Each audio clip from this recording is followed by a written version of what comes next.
Hello guys, welcome back to my channel arts वाला में आप सभी को स्वागत है।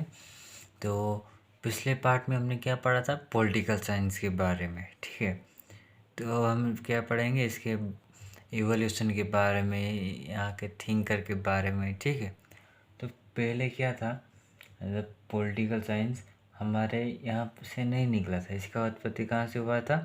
ग्रीक और रोमन देश से, है ना। तो उस टाइम पे भी हमारे यहाँ पे एंशिएंट पीरियड में भी राजनीति की हुआ करता था। कैसे? पॉलिटिकल साइंस या फिर राजनीति विज्ञान को पहले क्या कहा जाता था?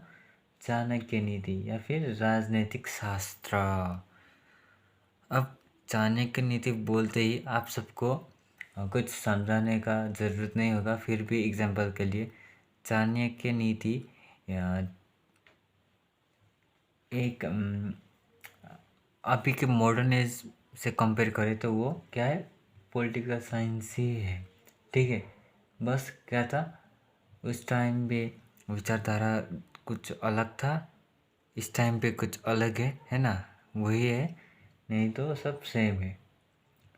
तो जैसे रोमन या फिर ग्रीक या फिर अमेरिका, वेस्टर्न कंट्रीज में पॉलिटिकल साइंस बोला जाता था, उसको उस वक्त इंडिया में राजनीतिक शास्त्र या फिर राजनीतिक विज्ञान या फिर चाणक्य नीति के नाम से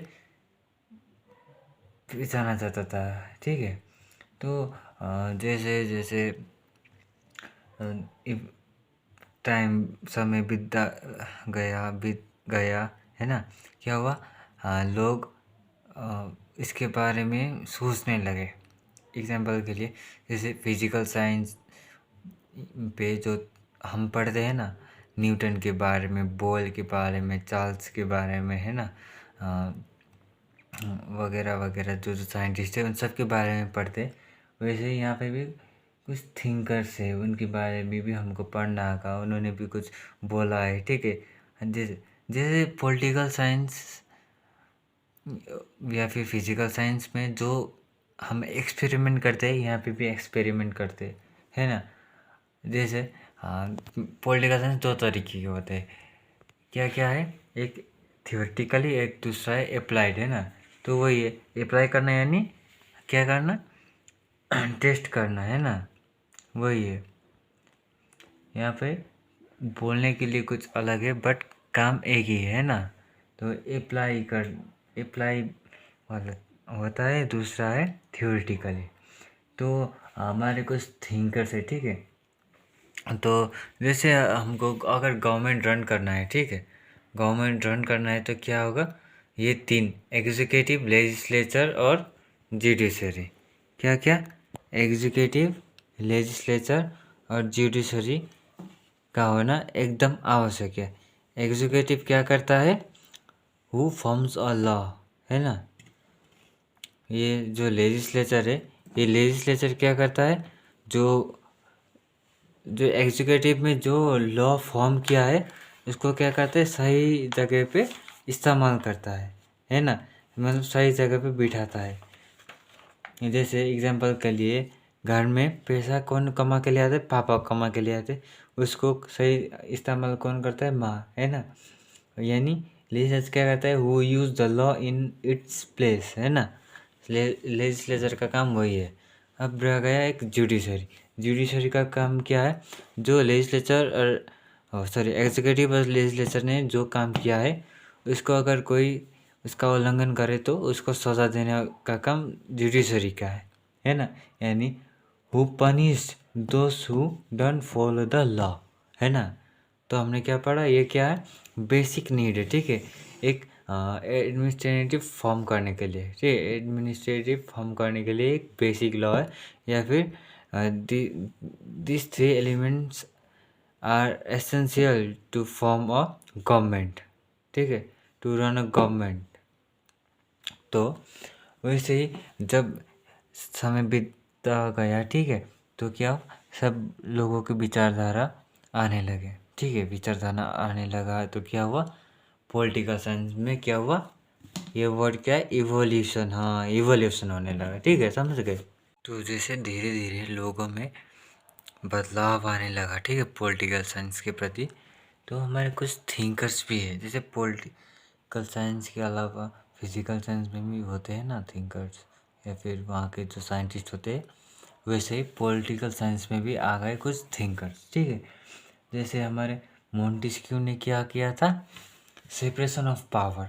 उन्होंने देखा कि कोई राजा है, एग्जाम्पल के लिए जैसे लुई 16 से, ठीक है, या फिर लुई 16।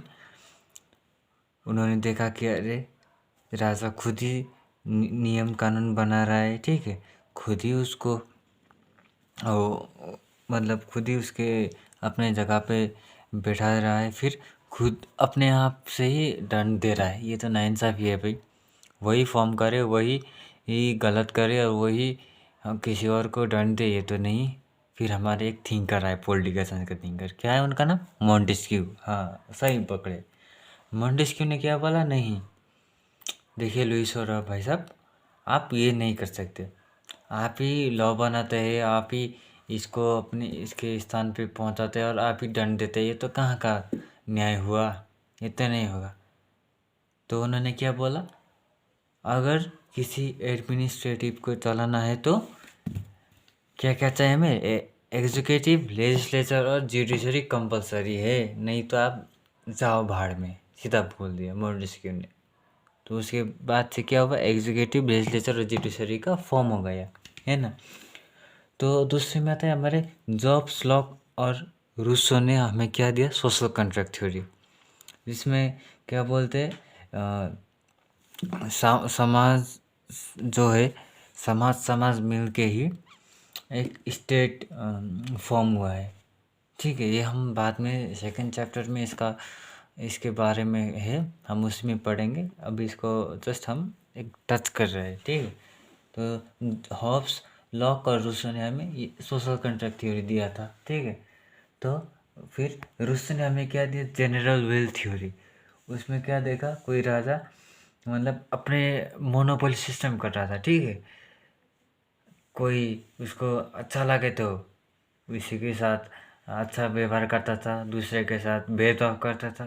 तो हमारे रूसो ने क्या बोला, अरे नहीं राजा साहब आप गलत कर रहे हैं, इसे तो न्याय तो किसी को नहीं मिल रहा है। तो उन्होंने क्या बोला, जो पब्लिक जो चाहती है वही करना पड़ेगा, यानी समाज में जो चाहिए वही करना आवश्यक है। किसने बोला था, रूसो ने बोला था, जी सही, एकदम सही पकड़े आप। अब हमारे, ठीक है, मार्क्स, बेंटम और मिल ने क्या बोला था, यूटिलिटेरिज्म थ्योरी निकाला था। क्या निकाला था, यूटिलिटेरिज्म थ्योरी किन्होंने निकाला था, मार्क्स, बेंटम और मिल ने।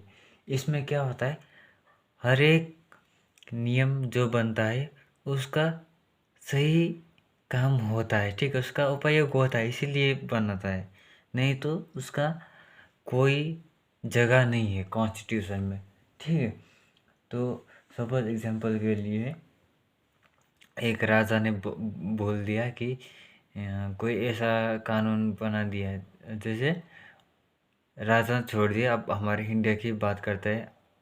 हम सब सोशल मीडिया तो यूज़ करते हैं, इंस्टाग्राम, फेसबुक, व्हाट्सएप, ठीक है। तो इंस्टाग्राम में कुछ जो एक कोई बोलते हैं कि वीडियो डालते हैं, ठीक है, कि इंडिया में अगर कोई लड़का लड़की को 6 सेकंड से ज़्यादा देखे तो क्या होगा, उसको सज़ा मिल सकती है। बट ये तो सिर्फ कॉन्स्टिट्यूशन में लिखा है, बट ये तो थियोरेटिकली अप्लाई तो नहीं हुआ है ना।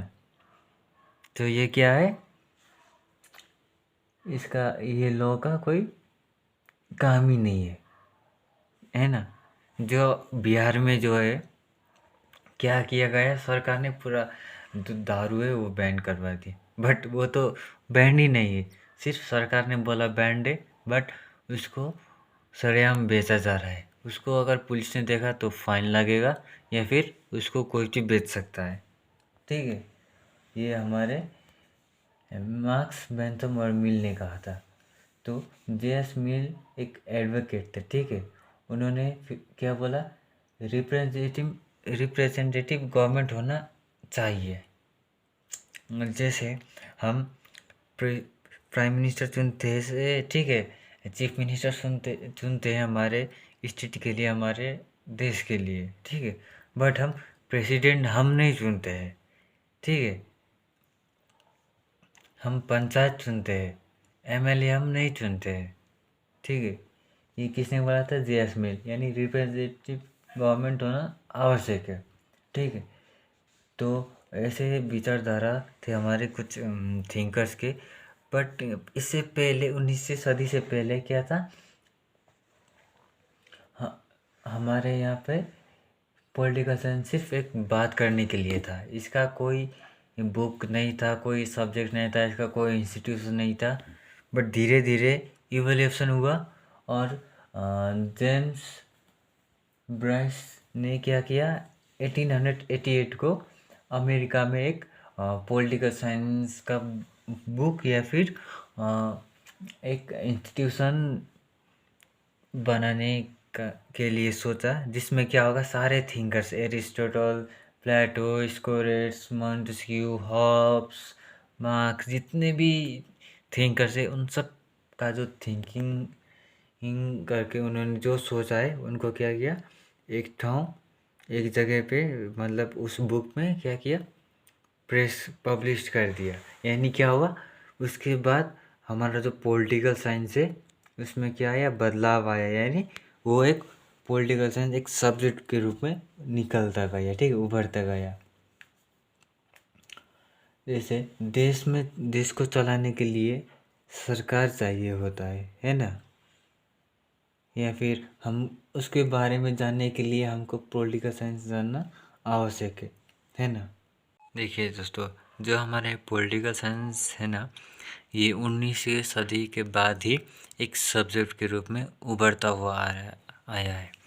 इससे पहले ना ही ये पॉलिटिकल साइंस का कोई बुक था, कोई इंस्टीट्यूशन था, सिर्फ कोई थिंकर्स थे, ठीक है, सिर्फ कुछ थिंकर्स थे, आपस में बात करते थे, हो जाता था। पर 1888 को जेम्स प्राइस ने एक संस्था बनाया। उसके बाद सभी के थॉट को इकट्ठा किया, उसके बाद प्रेस किया, है ना, मतलब पब्लिश किया बुक को।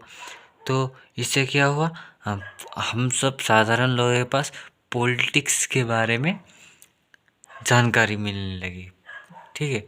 जैसे एग्जांपल के लिए, जो अभी हमारे पड़ोसी देश अफ़गानिस्तान में 20-21 साल से अमेरिकी सेना रह रही थी, ठीक, अमेरिका का जो आर्म फोर्स था वो रह रहा था। तो 21 साल बाद क्या किया, अमेरिका ने उसको हटा दिया। मतलब ये एक राजनीति है।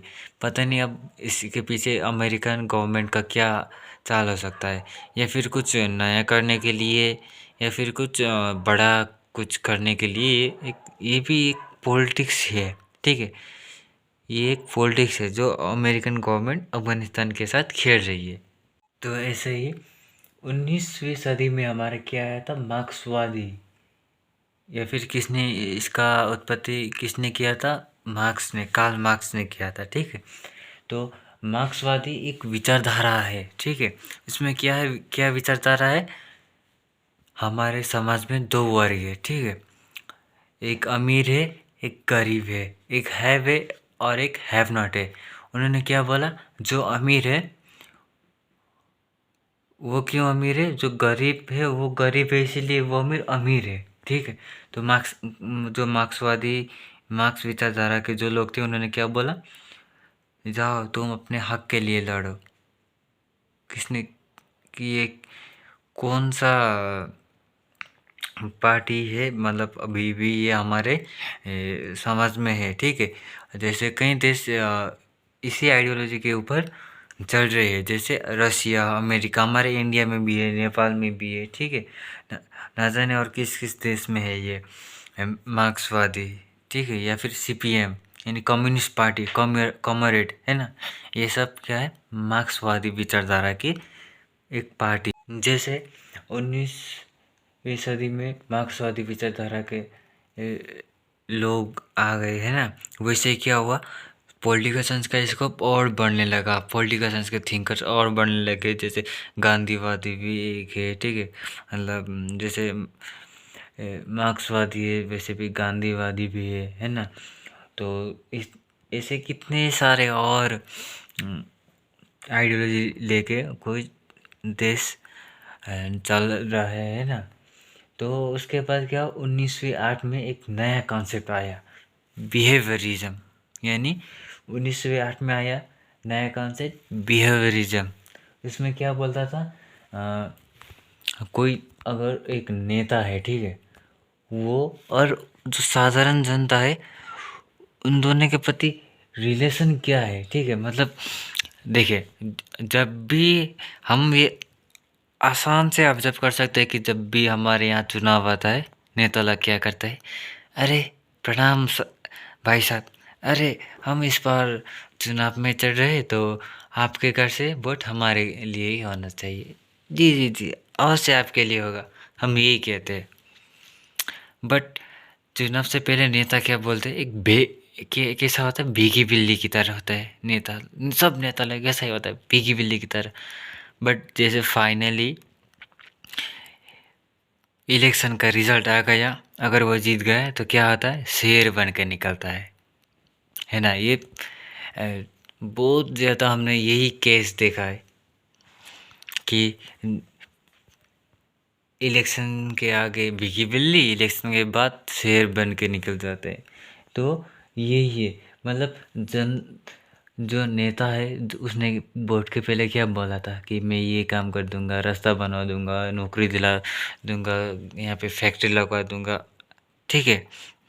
तो अगर उसने इलेक्शन के बाद ये किया तो अच्छा है, नहीं किया तो क्या है, वो रिलेशन खराब कर रहा है ना पब्लिक के साथ। पर हम पब्लिक क्या है, हम जो हमें जितना टॉर्चर करे हमको पता नहीं, पता है नेता लोग को ना एक एक पार्टी से दूसरी पार्टी में जाने के लिए कितना भी टाइम नहीं लगता है, बट हमें सही नेता चुनने के लिए सालों साल लगते हैं। मिनिमम हमको 5 साल तो वेट करना ही पड़ता है, ठीक है, मिनिमम हमको 5 साल वेट करना ही पड़ता है। उसके बाद भी हमको पता नहीं होगा कि अच्छा नेता आएगा कि वही पहले वाला ही। पॉलिटिकल साइंस जानने के लिए कुछ वर्ड है, ठीक है, जो बार बार पॉलिटिकल साइंस में यूज़ होता है। जैसे पॉलिटिक्स यानी पोलिस, जिसका मीनिंग क्या है, ग्रीक के नगर, ठीक है, मतलब नगर या फिर राज्य, जो बाद में जाके क्या हुआ, पॉलिटिक्स, ठीक है। दूसरा है हमारा पॉलिटिकल फिलोसॉफी, यानी ज्ञान दर्शन करना, ज्ञान लेना, यानी राजनीति के बारे में ज्ञान लेना। अब अगर आपको राजनीति में जाना है तो आप राजनीति खेल के या फिर नेता बन के ही नहीं, उसके बाद में उसके लिए पढ़ाई भी करना एकदम आवश्यक है, ठीक है, राजनीति में जाने के लिए या फिर पॉलिटिकल साइंस के बारे में कुछ जानने के लिए, ठीक है। अगर आपको पॉलिटिकल साइंटिस्ट पढ़ना है तो आपको क्या होगा, ये जितनी भी मोंटेस्क्यू ने क्या कहा था, ठीक है, जो थिंकर्स है, पॉलिटिक्स थिंकर, उन किसने क्या कहा, मार्क्सिज्म क्या है, गांधीज्म क्या है, ये वगैरह वगैरह जो भी, ये सब आप सोच पाएंगे, मतलब ये सब आपको याद रहेगा। उसके बाद आप कुछ इसके ऐसा ही कुछ सोच पाएंगे तो भी तभी आप पॉलिटिकल साइंटिस्ट बन सकते हैं, ठीक है। जैसे जो सीपीएम है, जो सीपीएम पार्टी है, वो क्या एक आइडियोलॉजी पे बेस्ड है, ठीक है, मतलब जो चाइना रशिया है वो सब क्या है, एक आइडियोलॉजी, सीपीएम के एक आइडियोलॉजी में बेस्ड है। हमारे इंडिया में भी था, हमारे वेस्ट बंगाल को ज्योति बसु, हाँ ज्योति बसु नाम के जो हमारे प्रीवियस चीफ मिनिस्टर थे वो भी सीपीएम से ही थे। ना जाने सीपीएम ने कितने साल बंगाल पे राज किया था, ठीक है। ज्योति बसु थे हमारे उस टाइम के पास्ट चीफ मिनिस्टर, ठीक है, ऑफ वेस्ट बंगाल, वो भी सीपीएम से ही थे। यानी CPM is based on an ideology है। जो कोई देश कोई आइडियोलॉजी के ऊपर बेस्ड है, वही उसका थ्योरी है। यानी ये सब पॉलिटिकल फिलोसफी में आते हैं। कोई गांधीज़म में भी आते हैं, ठीक है। कोई अब दूसरा कितने ऐसे पॉलिटिकल फिलोसफी है। जो आइडियोलॉजी होता है ना, वही इनका थ्योरी होता है। उसी के ऊपर ही वो अपना देश चलाते हैं, वो राज्य चलाते हैं, ठीक है। तो उसके बाद क्या आता है, पॉलिटिकल साइंस का डेफिनेशन, ठीक है। पॉलिटिकल साइंस का डेफिनेशन आता है। उसके बाद हमारे पॉल गिनित ने क्या कहा था कि दैट पॉल गिनित says that political science is a social science. यानी जो राजनीति है वो एक सामाजिक विज्ञान है, ठीक है। एग्जैक्ट देखें तो हम पॉलिटिकल साइंस को जो डेफिनेशन है वो 3 तरीके से हम पढ़ सकते हैं या फिर उसको बारे में जान सकते हैं। क्या क्या है हमारा definition of political science are based on 3 types, या फिर 3 प्रकार के होते हैं हमारे पॉलिटिकल साइंस के डेफिनेशन। क्या क्या है हमारे पॉलिटिकल साइंस का डेफिनेशन? एक है हमारा स्टेट सेंट्रिक, दूसरा है हमारा नॉन स्टेट सेंट्रिक, तीसरा है हमारा सिंथेसिस अप्रोच। यानी जो हमारा ये स्टेट है, स्टेट सेंट्रिक, एक नंबर में, फर्स्ट नंबर में, वो क्या बोलता है, जो हमारा पॉलिटिकल साइंस है वो खाली स्टेट के बारे में ही पढ़ा जाता है। मतलब पॉलिटिकल साइंस में सिर्फ स्टेट के बारे में ही होता है। जो नॉन स्टेट सेंट्रिक है वो क्या बोलता है, नहीं, इसमें स्टेट के अलावा कुछ दूसरा भी पढ़ा जाता है, ठीक है। ये कौन बोलता है, नॉन स्टेट सेंट्रिक। जो सिंथेसिस अप्रोच है वो क्या बोलता है, इसमें स्टेट के साथ साथ सरकार के बारे में भी पढ़ा जाता है, ठीक है। तो क्या क्या है, जो अगर कोई बोल रहा है कि पॉलिटिकल साइंस में सिर्फ स्टेट के बारे में पढ़ा जाता है, वह क्या स्टेट सेंट्रिक आसान है। जो बोलता है कि नहीं पॉलिटिकल साइंस के अलावा कुछ दूसरा भी पढ़ा जाता है, जो बोलता है वो क्या नॉन स्टेट सेंट्रिक। जो बोलता है कि नहीं, पॉलिटिकल साइंस में राज्य के साथ साथ जो सरकार है उसके बारे में पढ़ा जाता है, उसी को कहते हैं सिंथेसिस अप्रोच, है ना। तो जो हमारा synthesis approach non state centric है ना, और स्टेट सेंट्रिक जो है, उनमें कुछ थिंकर्स थे जिन्होंने अपना उनके बारे में बोला है, ठीक है। तो एक पहला है हमारा स्टेट सेंट्रिक। स्टेट सेंट्रिक में है हमारे ब्लंटली ने क्या कहा था, political science is a subject of a state, ठीक है। क्या बोला था, पॉलिटिकल साइंस सिर्फ स्टेट के ऊपर बेस्ड एक सब्जेक्ट है। किसने बोला था, ब्लंटली ने बोला था, ठीक है। दूसरे में हमारे गार्नर ने क्या बोला था, political science begins with state and ends with state. यानी गार्नर ने क्या बोला था, जो पॉलिटिकल साइंस सब्जेक्ट है वो स्टेट मतलब राज्य के ऊपर ही बना है, ख़त्म भी क्या है, राज्य के ऊपर ही ख़त्म है ये पॉलिटिकल साइंस। किसने बोला था, गार्नर ने, ठीक है। तो तीसरे नंबर में क्या है हमारा गेटल ने कहा था, what is state, how is a state and how should be a state. यानी राज्य क्या है, राज्य कैसा था और राज्य कैसा होना चाहिए। मतलब सिर्फ राज्य के बारे में हम पॉलिटिकल साइंस में पढ़ते हैं। इन तीनों थिंकर्स ने यही बोला है, ठीक है। तो हमारे नॉन स्टेट सेंट्रिक में आते हैं हमारे कौन, लीकॉक क्या बोलते हैं, पॉलिटिकल साइंस सिर्फ गवर्नमेंट और स्टेट के साथ ही डील करता है। ये कौन बोलता है, लीकॉक, ठीक है। नॉन स्टेट सेंट्रिक में बोलते हैं लीकॉक। तो नॉन स्टेट सेंट्रिक में दूसरे में आता है स्केली, ठीक है। वो उन्होंने क्या बोला था, गवर्नमेंट एंड पॉलिटिकल इकोनॉमी, ठीक है। क्या बोला था, स्टेट के अलावा गवर्नमेंट के बारे में पढ़ना है, ठीक है, पॉलिटिकल इकोनॉमी के बारे में पढ़ना है। पॉलिटिकल साइंस इन दो के ऊपर भी बेस्ड है, ठीक है। किसने बोला था, स्केली ने। ठीक है। तो और तीसरे में आता है हमारा मिलर, डेविड मिलर। तो नहीं, वो तो क्रिकेटर है, यहाँ पे सिर्फ मिलर है। ठीक है, मिलर ने क्या बोला था, political science is a study of power, seat and influence. यानी पॉलिटिकल साइंस क्या है, एक पावर है। ठीक है, मतलब सरकार का जो पावर है उसके बारे में। ठीक है, जो हमको प्रधानमंत्री बनना है तो बनना है, प्रधानमंत्री का गद्दा हमें चाहिए, उसके बारे में पढ़ना है तो पॉलिटिकल साइंस है।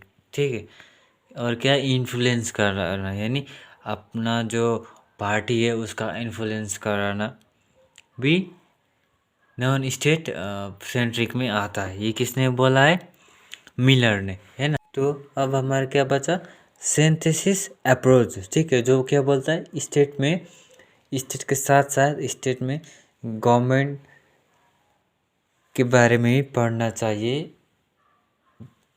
जो बोलते हैं उसको क्या बोलते हैं, सिंथेसिस अप्रोच। ठीक है, तो इसमें क्या होता है, स्पेशली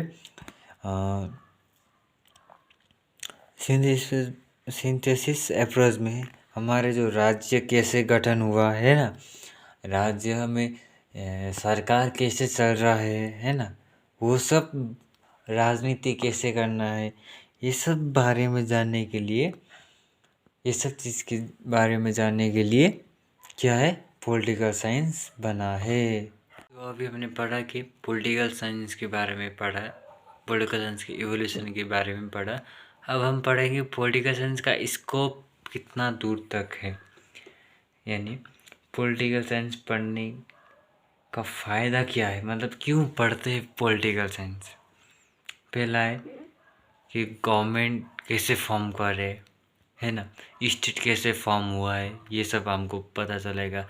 कैसे प्रधानमंत्री बने, कैसे कैबिनेट मिनिस्टर बने, कैसे चीफ मिनिस्टर बने, कैसे प्रेसिडेंट बने, ये सब आपको पाए, मतलब आप जान पाएंगे। दूसरा है एडमिनिस्ट्रेटिव पावर या फिर सिविल लाइफ। एडमिनिस्ट्रेटिव पावर तो हो गया कि आप कैसे मंत्री बने, कैसे पंचायत बने, ठीक, ये सब बारे में आप जान पाते हैं। दूसरा क्या है, सिविल लाइफ, यानी आईएएस का क्या रोल है ना, आईपीएस का क्या रोल है, बीडीओ का क्या रोल है, मतलब जितने भी गवर्नमेंट ऑफिसर्स है इनका क्या रोल है समाज में, ये सब जानने के। अब तीसरा है कि गवर्नमेंट कैसे फॉर्म होता है, गवर्नमेंट फॉर्म करने का तरीका क्या क्या है। स्पेशली गवर्नमेंट फॉर्म करने का दो तरीका है, मतलब दो तरीके होते हैं गवर्नमेंट, एक होता है यूनिटरी, एक होता है फेडरल। यूनिटरी में क्या होता है कि एक ही सेंट्रल गवर्नमेंट होता है ना। फेडरल में क्या होता है, वहाँ पे दो गवर्नमेंट होता है, एक यूनियन होता है, दूसरा होता है स्टेट। ये हम हमारे चैप्टर में है, ये हम बाद में डिस्कस करेंगे। ये सब हम पॉलिटिकल साइंस के एक स्कोप है ये, ठीक है, कि ये कौन सा देश में कौन किस तरीके का गवर्नमेंट है ना, या फिर हमारे देश में कौन सा गवर्नमेंट है, वो पढ़ेंगे। आज़ादी के बाद भारत और चाइना के बीच एक एग्रीमेंट हुआ था, पंचश्री का एग्रीमेंट हुआ था, जिसमें भारत ना भी एलओसी या फिर मैकमोहन लाइन क्रॉस करेगा, सॉरी एलएसी या फिर मैकमोहन लाइन क्रॉस करेगा, ना ही चाइना। बट क्या किया चाइना गवर्नमेंट ने 1962 को हमारे ऊपर युद्ध, मतलब हमारे साथ युद्ध कर लिया। तो हमको क्या हुआ, धोखा किया चाइना गवर्नमेंट में। क्या एक राजनीति है, ठीक है, जैसे everything is fair in love and वार, वैसे राजनीति में अपने बाप को भी नहीं छोड़ते। ये तो साला दुश्मन देश था, उसके ऊपर हमने भरोसा किया, पर हमारे ऊपर क्या किया, उसने गद्दारी किया, और हम वो युद्ध हार गए थे, 1962 का युद्ध, ठीक है। तो ये भी हम कहाँ में पढ़ते, पॉलिटिकल साइंस में पढ़ते कि कैसे राजनीति, कैसे पॉलिटिकल साइंस से हम अपने हक के बारे में, है ना, मतलब हमारे जस्टिस के बारे में, लिबर्टी के बारे में, इक्वालिटी के बारे में, फ्रेटर्निटी के बारे में हम सब अपना मांग, मतलब प्रोटेस्ट कर सकते हैं। अगर हमको कोई चीज़ ठीक नहीं लग रहा है तो हम मांग कर सकते हैं, है ना। हाँ, हमको कुछ हमारा कुछ अधिकार है, मतलब right to equality, right to freedom, right against expression वगैरह वगैरह, वो सब फ्रीडम है हमारे साथ, ठीक है। तो ये सब हम कहाँ पढ़ते हैं? हमारे पॉलिटिकल साइंस में हम ये सब भी हमारे पॉलिटिकल साइंस में ही पढ़ते हैं। पॉलिटिकल साइंस में हम कि कोई भी मतलब एक दूसरा देश है, जो हमारा देश है, हमारा पड़ोसी देश है, इंटरनेशनल बॉर्डर के बारे में मतलब कैसा संबंध है, ये सब हम जान पाएंगे, ठीक है। हमारे देश का मतलब सिटीजनशिप कैसे लिया जाए, किसी देश का मतलब कैसे बनता है सिटीजन, वो सब पॉलिटिकल साइंस में पढ़ते हैं। धीरे धीरे क्या हुआ, पॉलिटिकल साइंस में इवोल्यूशन हुआ, ठीक है। थिंकर्स का क्वांटिटी भी बढ़ने लगा, तो क्या हुआ, पॉलिटिकल साइंस का स्कोप भी बढ़ने लगा, ठीक है। तो उम्मीद करता हूँ कि आप सबको अच्छे से समझ आया होगा ये चैप्टर। तो इसी के साथ हमारा पॉलिटिकल साइंस का पहला चैप्टर भी ख़त्म हो चुका है। तो मिलते हैं अगले वीडियो में, तब तक के लिए bye bye, thank you, take care.